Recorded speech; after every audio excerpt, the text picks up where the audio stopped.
हज के लिए चयन हो गया और इंशाल्लाह आप कुछ दिन बाद उस मुकाम पे पहुंच जाएंगे, तो ऐसे सारे उम्मीदवार जो हज के लिए जा रहे हैं, उधर बहनें बैठी हैं, इधर आप सब बुजुर्ग बैठे हैं, इंशाल्लाह सब मौजूद हजरात, अल्लाह पाक परवरदिगार ने आपको बहुत बड़ा मौका दिया है, क्योंकि 5 फर्ज में से ज़कात और हज ऐसे हैं जो मालदार व्यक्ति पर लागू है। और अल्लाह ने आपको माल दिया है। अल्लाह जगह जगह कुरान में कहता है कि आप अपने माल को नेक कामों में खर्च करो, मेरे रास्ते में खर्च करो। मैंने आपको माल दिया, अल्लाह कह रहा है कुरान में बार बार, उसको नेक रास्ते में खर्च करो। और आप जो आप पर एक फर्ज था उसको पूरा करने के लिए आपने नियत की और इंशाल्लाह जाएंगे। तो बाकी तो मौलवी रशीद साहब ने और सबने आपको एहराम कैसे बंधेगा, तो आप कैसे होंगे, सब बता दिया। मैं तो जो आदमी के मन की घबराहट है ना, उसके बारे में चर्चा करूंगा। और जैसा कि हकीम साहब ने कहा कि आपकी फ्लाइट पहले जद्दा नहीं जाकर के सीधी मदीना जाएगी, ऐसा सुनने में आया।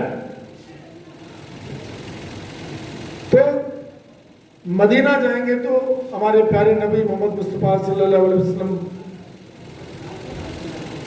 जहां आराम फरमा रहे हैं, वहां के दीदार आपको होंगे। वो मदीना जिससे आप नबी सल्लल्लाहु अलैहि वसल्लम मोहब्बत करते थे, और इस दीन का झंडा बुलंद हुआ जहां से, वहां आप जा रहे हैं। और वहां के बाद में जब वहां की जियारतें आपकी पूरी हो जाएंगी, वैसे देखा जाए तो वो हिस्सा हज का हिस्सा नहीं है। उसके बाद जब आप मक्का पहुंचोगे, और मक्का में भी पहुंचने के बाद आप जाते ही उम्रा करोगे, एहराम बांधोगे। जब मदीना से निकलोगे तो निकलते ही मस्जिद आएगी, वहां अपना आराम बांधोगे, और उसके बाद आप अपने उम्रा को पूरा करोगे। फिर जब 8 तारीख आएगी जिलहज की, उस दिन से आपका काम शुरू होगा। अब इसमें 4-5 चीजें हैं इंपॉर्टेंट। इंसान क्या करता है कि तैयारी करता है कि मैं कपड़े कितने ले जाऊं। मैं नाम कोट करके कहूंगा, जब 2019 में मैं हज के लिए जा रहा था, तो मेरे से दाऊद साहब जो अपने एक्सीएन है पीएचडी वो मिले। उन्होंने कहा कि आपकी तैयारी पूरी हो गई। मैंने कहा हाँ। एहराम ले आए, कपड़े ले लिए, सामान ले लिया, पूरी तैयारी। जब आदमी हज पर जाता है तो इसको तैयारी मानता है, जबकि असल में तैयारी ये नहीं है। तैयारी है अपने आप को अल्लाह पाक से जोड़ने की, और इन सब चीजों का मोह छोड़ करके दुनियादारी का, और अपने सीधा कनेक्शन जोड़ने के लिए मानसिक रूप से वो और शारीरिक रूप से वो तैयार हो, वो असली तैयार।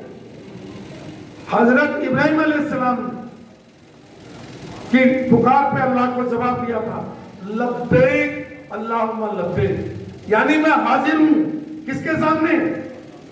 अल्लाह के सामने। लब्बैक अल्लाहुम्मा लब्बैक, मैं हाजिर हूं।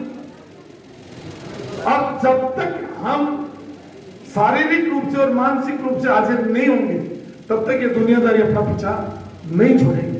तो मैं तो आज की मेरी एक ही बात है कि आप अपना कनेक्शन ऊपर वाले से जोड़ने की कोशिश मेरी मां बहनों आज से ही शुरू कर दो। ये दुनिया फानी है, एक दिन खत्म होनी है इसको।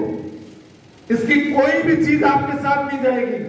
और जिस दिन रब्बुल आलमीन के सामने आपका हिसाब होगा, तो न भाई काम आएगा, न बीबी काम आएगी, न खामिन काम आएगा, आपके अमाल आपके काम आएंगे। कि जब हसर के मैदान में हमारी कमाइयां होंगी, हमने क्या किया अच्छा बुरा, हमारे नाक तोल होंगे। उस समय बहुत सारे गवाह पेश होंगे कि हमने क्या क्या किया। फरिश्तों की भी गवाहियां होंगी, हमारे यार दोस्तों की भी गवाहियां होंगी, हमारे शरीर की भी। जब हम झूठ बोलेंगे या गलत रास्ते पर जाने की कोशिश करेंगे, उस समय अल्लाह हमारी चमड़ी और हमारे बाल से भी गवाही लेगा कि तू बता दे क्या है। इसलिए कुछ भी छुपा हुआ नहीं है। आप ये सोच लो कि छुपा हुआ है, कुछ भी छुपा हुआ नहीं है। सब चीजें जाहिर हो जाएंगी।